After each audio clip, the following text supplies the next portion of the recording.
देता ही है। आप ट्रेन के डब्बे पर कुछ नंबर लिखे देखे होंगे, इसे हम कोच नंबर कहते हैं। ये 5 डिजिट यानी 5 अक्षर का होता है। शुरुआत के जो 2 डिजिट होते हैं ये इस साल को दर्शाते हैं कि किस साल में ये कोच बना हुआ है, और लास्ट के जो 3 डिजिट होते हैं वो टाइप को दर्शाते हैं किस टाइप का ये कोच है। जैसे इसके शुरू में लिखा है 04 यानी ये 2004 का बना हुआ है। लास्ट में पढ़िए 052, ये एसी कोच को दर्शाता है। देखिए एसी कोच 1 नंबर का डिब्बा माना जाता है, तो 1 से लेकर 200 तक का नंबर ये एसी कोच को दर्शाते हैं, 1 से लेकर 200 तक का। तो आप बताइए 52 किस में आएगा? 1 से लेकर 200 के बीच में, यानी ये एसी डिब्बा है। और शुरुआत का 2 अक्षर 04 ये बता रहा है कि 2004 का बना हुआ है। अब एसी के बाद सेकंड नंबर आता है किसका? स्लीपर का। तो 1 से 200 एसी हो गया, तो 200 से लेकर 400 तक स्लीपर होगा। स्लीपर बोगी 200 से 400 होगा। अब देखिए इसमें लिखा है 98 335। तो 98 क्या है कि ये डिब्बा भैया 1998 का बना है।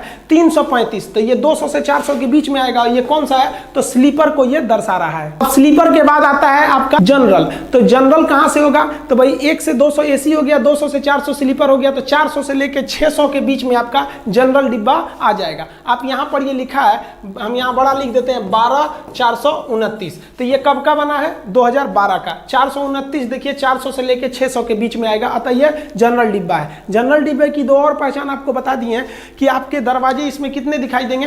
3 दरवाजे इसमें दिखाई देंगे। साथ में साइड में यहां इसे लाइनिंग भी दिखाई देगी। अब 600 से 700 चेयर कार को दर्शाता है। देखिए ट्रेन में जब भीड़ ज्यादा हो जाए और सबको रिजर्वेशन नहीं दे पाती है तो कम दूरी के लिए चेयर कार दे दिया जाता है। उसमें काफी अच्छा चेयर होता है, आरामदायक होता है, फ्लाइट के जैसे जन शताब्दी हो गया, इसमें केवल आपको बैठने के लिए यही मिलेगा और इसका भी रिजर्वेशन होता है। तो वो चेयर कार के डिब्बा को दर्शाया जाता है। कहां से? 600 से लेकर 700 तक के चेयर कार को दर्शाया जाता है। जैसे यहां लिखा है 02-615। अब बताइए 2002 की बनी है, 615 तो इसी के बीच में आएगा। ये जन शताब्दी ट्रेन है और ये चेयर कार डिब्बा को दर्शा रहा है। अब 700 से 800 तक का नंबर जो होता है वो सीटिंग कम लगेज को दर्शाता है। जब कभी रेलवे को ऐसे डिब्बे भेजने रहते हैं कि जिसमें ज्यादा सामान नहीं ले जाना है, तो क्या करते हैं उस डिब्बे में आधा बैठने का जगह बना देता है सीटिंग के लिए और आधा लगेज को बना देता है, और इसी को हम लोग कहते हैं सीटिंग कम लगेज। इसका नंबर 700 से 800 के बीच में होता है। आप यहां पढ़िएगा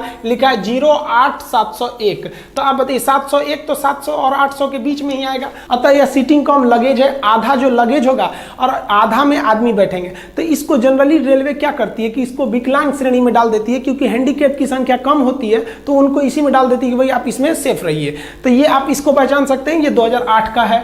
अब जिस भी डिब्बे के ऊपर 800 से ज्यादा का नंबर लिखा रहता है तो या तो वो चिट्ठी ले जाने वाली बोगी होगी या तो पेंट्री कार वाला होगा। जैसे ये देखिए पेंट्री कार में क्या लिखा? 805। तो 805 ये नहीं, 800 से ज्यादा है तभी तो क्या लिखा है भाई पेंट्री कार का 800 से 5 है। जैसे यहाँ आप पढ़िए तो 15 का मतलब क्या है भाई? 2015 का है। 857 800 से ज्यादा जनरेटर कार है। तो 800 से ज्यादा में या तो पेंट्री कार होगा या तो फिर मेल वाला होगा जो चिट्ठी ले जाता है, या तो जनरेटर कार होगा। आप यहाँ एक चीज देखेंगे, यहाँ सी लिखा हुआ है। सी किस चीज को दर्शा रहा है? कि कॉपलिंग को दर्शा रहा है कि ये सीबीसी कॉपलिंग है और इसमें साइड बफर नहीं लगा है। अब ट्रेन के लास्ट में एक क्रॉस बना रहता है जो ये बताता है कि पूरी ट्रेन जा चुकी है, यही लास्ट डिब्बा था। और यहाँ लास्ट में आपको एलवी लिखा रहता है। एलवी का मतलब होता है लास्ट व्हीकल, यानी आखिरी डिब्बा अब निकल गया है, टेंशन फ्री। ट्रेन कहीं से टूटी नहीं है बीच से, आप टेंशन फ्री रहिएगा। इसके अलावा आप देखेंगे यहाँ एक लाइट लगा रहता है जो कंटिन्यू नहीं जलता है बल्कि ब्लिंक करते रहता है, साइड में भी लगा दिया जाता है। ये इसलिए बताता है कि अगर बीच में कहीं ट्रेन में कोई फॉल्ट आ जाता है, ट्रेन रुकती है, तो पीछे से अगर कोई सेम ट्रैक पे ट्रेन आ रही है तो उसे वो लाइट दिख सके।